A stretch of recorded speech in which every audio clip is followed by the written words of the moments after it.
Hello YouTube viewers, welcome to my show Science Thursday. In today's episode we're going to talk about 110 volt system, why America still uses it. America, Canada and Japan still uses this. So first you have to take a closer look at the physics aspect of it. Don't worry, there is not too much math about it, but all you have to understand is that at the end of the day, what matters. Basically, what is the real power? You're not gonna go to somewhere and be like, okay, I want this voltage or that amperage. No, that's not your job. What you're gonna say, hey, I want basically a motor that is like, let's say 2 kilowatt. I want basically water pump that is 5 kilowatt. You only deal in watt. Basically, that's the end of the date. Now, watt is not something like a physical quantity. It's not like 1 liter of milk that they're gonna, hey, here's your 10 watt, here's your 20 watt. So what we do is basically we give you voltage. So this is the job of basically your electrical provider. They're gonna like, okay, we're gonna give you this much voltage. This is fixed. It's not gonna change. Now, what you're gonna do is basically apply load to it, aka ampere to it. Basically, if you read closely any electrical label on any electrical appliance, it will say 5 ampere, 2 ampere, 10 ampere. These sort of things simply translates to take that ampere, multiply by that voltage. Basically, in American case, 110 volt. That will give you basically if there is 110 volt and some appliances says I'm gonna use 1 ampere. That means you have 100 watt plus load. Basically, your actual electricity bill will charge you 100 watts. Now that's the watt aspect of it. Now that means you have to worry about voltage and amperage. Now voltage and amperage, they do not interact with each other without any consequence. There is a consequence. That consequence is known as ohms. I hope I don't get flagged for this image, but basically this ohms is what we call resistance. This resistance is present in every cable unless you have superconductors. Now barring that you don't have superconductor, you have to deal with the fact how you're going to handle it. So we sometimes use ohms to our advantage. Basically every fuse you have, old fashioned, basically something that used to melt, is basically relying on the fact that if the current flow in your equipment or something like that goes too much, basically let's say the appliance was built for 5 ampere and you sent 10 ampere to it, the fuse gonna blow up because it's gonna melt because of the heat. Now that's awesome and everything is great about that for fuse appliances, but you have to understand we don't make everything out of fuse. We need something to carry electricity, and the something that we need to carry electricity must be reliable enough that minor fluctuation does not end up melting it. To make sure that we do that, we simply have two choices. Choice number one, make the cable thicker, because thicker cable has less resistance. Now this may sound inverse, but just go with it. Basically, the thicker the cable, lower the resistance. Or let's say there is a limit to it. Basically, you can't just keep making cable thicker and thicker. You can't have a cable that is size of an arm. So to manage that, basically, so your cable does not become like ludicrously thick, 1 meter thick or 10 meter thick, we increase the voltage. This is why you have high voltage transmission line, for this simple reason, basically to reduce the ampere, because we can handle ohms to a certain extent. You can have a basically let's say 10 ohm cable, basically a cable that can handle 10 ampere, a cable that can handle 20 ampere, but you cannot have a cable that can handle 12,000 ampere. So to make sure that if we have to transfer 12,000 ampere, basically that much watt, what we do is basically bump the voltage, because ampere and voltage are proportional to each other. So if you still have to send only 10 ampere, you increase the voltage.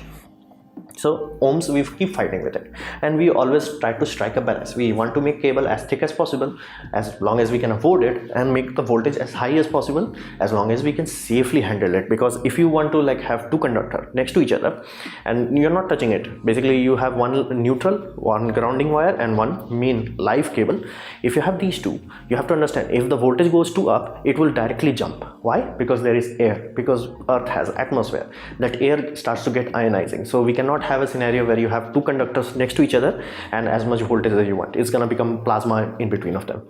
To make sure that that does not happen, our high voltage line, if you pay attention to them, you will always notice A, the conductor is naked, B, the conductor is very far apart from nearest metal. So at every scenario, every case is thoroughly understood. Basically, if you just look at, I would urge you to just look at a high voltage transmission line, you will notice that conductor never comes close to the metal structure itself.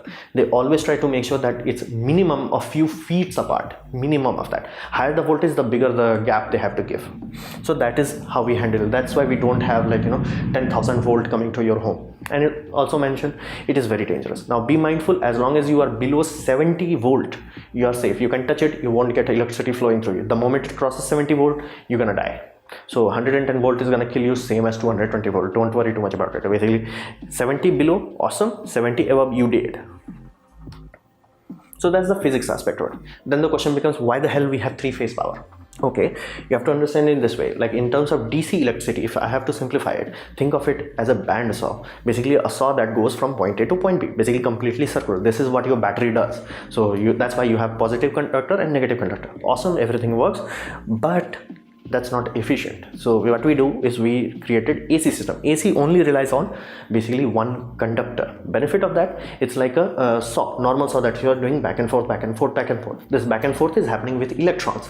You don't physically push electron. Okay, electron go from point A to point B, point to C to point D, then come back to the negative terminal. You simply have electron, a positive force, negative force, positive force, negative force. But you can see, even though you are not physically moving away or backwards, you're still getting work done. This is the majesty of AC current. And the neutral, then you'll be like, okay, if one cable can do that, why the heck we need neutral? The reason for that is, if you don't do that, the thing that is getting that electricity will become energized. Basically what we saw, it will reach the same potential as the cable, so it will not do the work. You need to provide what we call zero ground, basically ground reference, zero voltage, because if you don't, it will hold the charge. It's like, okay, I am now charged, I won't work anymore. So neutral is just for grounding and to provide that zero reference. So if you directly try to hang a bulb and directly let the neutral wire go, it won't work, because of course it will work for that microsecond when the electricity started to flow. But once the flow happened, the electrons are like, yeah, I'm here, I'm not going anywhere, because even though you are still doing this, you need something to do it against. That against is that 0 point or neutral or grounding. So somebody came up with the idea, what if we have to transfer 3 times the power? Let's say instead of 100 watt, we want to transfer 300 watt. So instead of using 6 cable, why not use 3 cable? Now, why 3? One simple reason. If you have basically motor, you have to understand it. Motor is the backbone of humanity. If motor goes, we go. Like motors are important. Motors run your refrigerator, motor runs your air conditioner, motor runs your water pump, motor runs your grain crushers. Basically, if motor is there, awesome. Motor dies, you die. So when we have simple single phase motor, it works, everything is nice and dandy, but you have to understand, because the voltage goes to 0 and then negative, during that time when your voltage is 0, either your motor is not going to do anything, or during that 0 voltage your motor is torqueless, because voltage is what's applying torque to your motor. So it's the turning power is not there. Now that creates a paradox. How the heck you're going to keep running motor if every few seconds the voltage goes to 0? We use capacitor to give that initial jolt, and then inertia takes care of us. Because if you start spinning something, let's say a top, and you are keep blowing on it or rotating it some other way, it will keep spinning. So that's fine and dandy for small loads. This is crucial part. This is more than enough for small loads. But when you have something big, let's say you have big water pump, a pump that is so big that is pumping 10,000 liters of water per minute, in those sort of scenario, the feedback, basically the load that is on your motor, that can reverse track it. To make sure that that never happens, we apply 2-phase. Now here's the problem with 2-phase, is not enough. No matter how you lay down 2 sine wave frequency on top of each other, you can never get a scenario where there is no 0 point. So if you have 180-degree offset, basically you shift it, you're like, okay, I'm gonna shift it, yeah, you get 2 peaks, but you still have a scenario where the voltage goes to 0. That's why we have 3-phase. You can overlap in such a way that no matter what happens, the voltage never goes to 0. So if you have high torque demand, basically big lift elevator motors, no matter what happens, no matter what kind of torque or load is on them, it will never backflash, because the voltage never goes to 0. And this also has the extra advantage that you don't need capacitor to start it, and plus if you want to change the rotation, you just change the 2-phase. So that's awesome.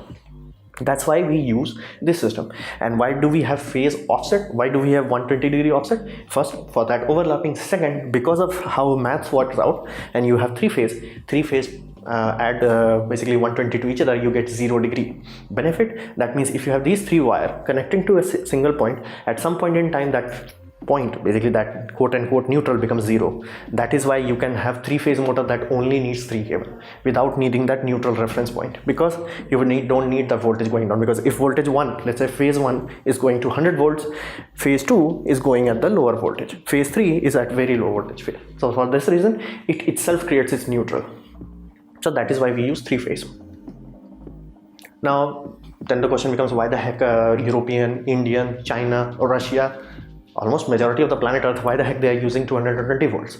You have to understand, it reduces the ampere. I told you, either you use thicker cable or you increase the voltage. So we simply thought of increasing the voltage. Then a single connection, basically let's say I have a simple plug, aka basically earthing, live and neutral. You have a simple plug, we can draw upwards of 3 kilowatt Now, if you are familiar with your electrical appliances, you must have noticed every single appliance that is made for single phase is limited to 1500 watts. In case of India, or basically most of the world that does not run on 110 volt, it's not the case. We can go upwards of 3 kilowatt safely. Basically, every single circuit breaker that we have in our system is rated for 15 ampere, same as USA. But because the voltage is so high, we can draw upwards of twice the power basically. And when we do 3-phase, that translates to 440 volt. Now I'm like, why does not it go to 600? Because the phase offset. So at any point, the maximum you can get is like one phase would be at peak, another phase would be at the bottom. So peak is plus 200, minus is minus 240. So at that way you get the potential difference. That is why voltage is always referenced as potential difference. It's not about like minus or positive, it's about difference. So basically that difference is of 440 volts. No matter what you do, you cannot get the potential difference of 600. So that benefits us in terms of motor construction. Our motor becomes cheaper. So if you have a 3-phase motor that is running on 440 volt, is cheaper compared to a 220 volts. That's why our motors are also cheaper. On top of that, insulation. Now you must be familiar aspect of the fact that every cable has to have insulation, especially if it's for consumer use. Basically, if you and I am going to use it, it must be safe. You have children in home, you have doggies at home, you have pets at home, and you don't want your home to catch fire. You don't want to go into shower and get electrocuted. So we must rely on insulation. Now here's the aspect of voltage. That voltage does start to get very emotional at higher voltage, but does not go directly. So it's not like this. It's not a linear curve. It's a what we call exponential curve. So at 300 volt, it's not making that much of a difference. Electrons are still calm and steady. But once you start to reach 500 or 600, it becomes emotional. It starts to jump. Basically, you have to make sure you bare minimum make sure you have gap of 1 inch of air to make sure the electricity never jumps. Now, of course, that is worst case scenario. That worst case scenario is built in such a way that what if you have flooding? What if you have rain? What if you have two conductors exposed somewhere and something goes in between? You don't want like electricity using that to cause a short circuit. So that is why we limited it to 200 volts, because all research suggested that we can push it a little bit further, but you don't want to take risk to that extent. 100 volt is too less, so 200 is what we satisfied on. Now conductor, this is the reason why European Union jumped on it, and not European Union, everything jumped on it, even India, because you have to understand India has a ludicrously huge population. Now to give you a context of it, if you remove 1 billion people from India, the remainder will make America. So understand that, and America is the third or fourth largest country in terms of population. So we have ludicrously large amount of people, so we can't provide enough copper to everyone to have basically enough electrical needs. So the fact that it requires less conductor, aka copper or aluminum, it actually helps us. Basically, it allows your economy to grow. So if let's say America has 100 tons of copper versus India has 100 tons of copper, India can supply electricity to larger group of people using that 220 volt. And this was necessary after World War II. Once World War II happened and everybody who was at 110 volt, they had to switch to 200 because they simply did not have enough material. So this is the reason why entire world is running on 220 volt. Now if you're like 220 volt is so awesome, then why the heck America is still at 110 volt, or Canada for that, or Japan for that? First you have to understand, before AC became a thing, there was DC, or that DC had a problem. Basically DC was, you cannot up the voltage or downgrade the voltage, but somebody figured out how to make a generator that directly created 110 volt. That 110 volt was directly delivered to your home using super thick cable, and I'm talking cable that are bigger than my arm, basically thick, very thick cables. Now that created the first electrification in America. Basically, you first time in entirety of America, you have electricity, and electricity is reaching your home using 110 volt of potential difference using DC. Now every appliance at that time, aka arc lamps at that time, that was running on 110 volt. Now once Nikola Tesla comes along, it's like, bro, let's go to 200 because like entire of the planet is using it, you should use it too. They're like, no, we have to change our basically infrastructure. That's why they are stuck with basically DC power. Basically they're still stuck with 110 volt because the old the foundation of America's electrical grid, which was DC by the way, was made on 110 volt. They did not want to change the appliance. They are like, okay, use 110 volt. Now with AC, even though your let's say generator can be making any random watt, let's say it can be making 5000 volt, you can easily step it down to whatever you need. That was the good part. So they like, Nikola Tesla is like, okay, you want to use 110 volt, here's your 110 volt. Now it created a problem that one plug, no matter what you do, cannot provide more than basically 1500 watts of power. Now it's not that it cannot physically provide it, it's just for safety reason. So that means in a 15 ampere circuit breaker in India can provide 3 kilowatt. A 15 ampere circuit breaker can provide only 1500 watts in America. Now that created a problem because they thought of using 110 volt because electricity was beginning to take hold, beginning to catch up, but nobody was using it other than for lighting. Now once motors came along, now once you have dishwasher, once you have washing machine, then it's like, okay, this simply won't work on 110 volt. So that reason they had to create basically either 3-phase, which they have 3-phase for industry, but for home that created a paradox. Basically 15 kilowatt at the early days was not enough. Basically early washing machines and dishwashers, they were very, very power hungry, and not to mention your water heater was also very energy intensive. To how do we make sure that those appliances can be powered? Somebody came up with the idea, why not give 2-phase? So in India or in most of the world, you have 1-phase for small load, 3-phase for industrial load. That's it. In America, you have 2-phase and 3-phase. There is no 1-phase because 1-phase is just not enough for normal household. That is why your washer will have fancy plug and your dishwasher will have fancy plugs. And because America was struggling to preserve that minor investment they had, they got stuck with this. Now you might say, okay, that does not make too much of a difference. Yes, it does. This is a tragedy for you guys. Basically, single phase becomes useless in your country. Basically, flat out, even if you want to build a home and you're like, hey, I only want a single phase, at least to your circuit breaker, they will send you to 2-phase. They have to. It's required by the law.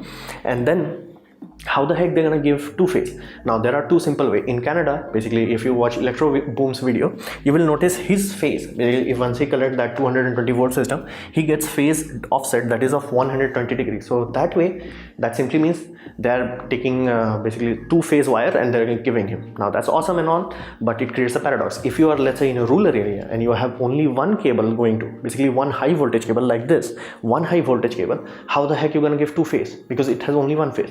So somebody came along with the idea of creating what we call center tap. So basically you have one transformer here, one step down transformer, and it has center tap. Basically the coil is built in such a way that from point A to point B, the voltage tap would be around 240 volt, but you're gonna take a center tap out of it. So that's why you have one input and 3 output. So center output is basically 0 volt, left side is 220 volts, other side is 200 volts. So basically this is how you run your MOS system, and that is why if in American system you have 180 degree phase offset, in Canadian system you have 120 degree offset. Side effect, these two are still not enough, because you can notice it. Basically, no matter what you do, I already specified, no matter what you do, you cannot have a scenario where you have 2-phase offset from each other and with 0 voltage.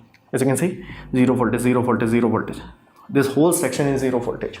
So they still need 3-phase, they still need 2-phase, they still need 1-phase. So that created a paradox for them. Basically, American electrical system is simply not efficient enough. A, you are using way too much conductor. B, you have to use fancier transformer.